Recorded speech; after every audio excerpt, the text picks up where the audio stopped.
Jammu Kashmir national conference के अध्यक्ष और पूर्व मुख्यमंत्री डॉक्टर फारूक अब्दुल्ला ने पहलगाम आतंकी हमले पर गहरा दुख व्यक्त किया है। उन्होंने साफ कहा है कि जम्मू कश्मीर भारत का अटूट हिस्सा है और यहाँ की जनता कभी भी आतंकवाद के साथ नहीं रही। फारूक अब्दुल्ला ने कहा कि हम ना पाकिस्तानी थे और ना है और ना कभी होंगे, हम भारत का मुकुट हैं और रहेंगे। उन्होंने हमले में मारे गए पर्यटकों के परिवारों के प्रति भी संवेदना व्यक्त की है। खासकर उन्होंने उस नवविवाहित महिला का जिक्र किया जिसने अपने पति को खो दिया। भावुक होते हुए उन्होंने कहा, हम भी उतने ही दुखी हैं जितने आप। हमें भी नींद नहीं आई ये सोचकर कि आज भी इंसानियत के दुश्मन जिंदा हैं। आतंकियों को कड़ा संदेश देते हुए फारूक अब्दुल्ला बोले, जो लोग सोचते हैं कि हमले करके वो जीत जाएंगे, उन्हें समझ लेना चाहिए कि वे कभी नहीं जीत सकते। ये कुर्बानियां बेकार नहीं जाएंगी, पूरा देश इसका जवाब देगा। दुनिया के तमाम देश जिन्होंने आतंकवाद का सामना किया है वे हमारे साथ खड़े हैं। बता दें कि हाल ही में फारूक अब्दुल्ला ने पहलगाम का दौरा किया था और पर्यटकों से मुलाकात की थी। फारूक अब्दुल्ला ने कहा कि सबसे बड़ा संदेश ये है कि पर्यटक डरे नहीं हैं। जो लोग डर फैलाना चाहते थे वे हार गए हैं, आतंकवादी हार गए हैं। आज ये साबित हो गया है कि हम डरने वाले नहीं हैं।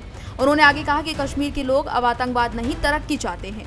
हमें आतंकवाद झेलते हुए 35 साल हो चुके हैं और अब वक्त है आगे बढ़ने का, विकास करने का। हमारा सपना है भारत एक दिन महाशक्ति बने, ये हमारा सपना है। पाकिस्तान के विदेश मंत्री बिलावल भुट्टो के बयानों पर भी उन्होंने कड़ा रुख अपनाते हुए कहा कि हमें ऐसे बयानों में उलझने की बजाय आगे बढ़ना चाहिए। अगर हम उनके बयानों पर ध्यान देते हैं तो कभी तरक्की नहीं कर पाएंगे। इसके साथ ही सिंधु जल संधि पर भी उन्होंने नाराजगी जाहिर की है। उन्होंने कहा कि इसकी समीक्षा की जरूरत है। नदियां हमारी जमीन से निकलती हैं और फिर भी जम्मू कश्मीर में जम्मू क्षेत्र में पानी की भारी कमी है। ये गंभीर समस्या है और इसे गंभीरता से उठाया जाना चाहिए। बता दें कि सबके बीच ही पीडीपी की प्रमुख महबूबा मुफ्ती ने फारूक अब्दुल्ला के बयान पर तीखी प्रतिक्रिया दी है। महबूबा ने कहा है कि फारूक अब्दुल्ला ने कश्मीरियों को हमले से जोड़कर जो टिप्पणी की है वह भ्रामक और खतरनाक है।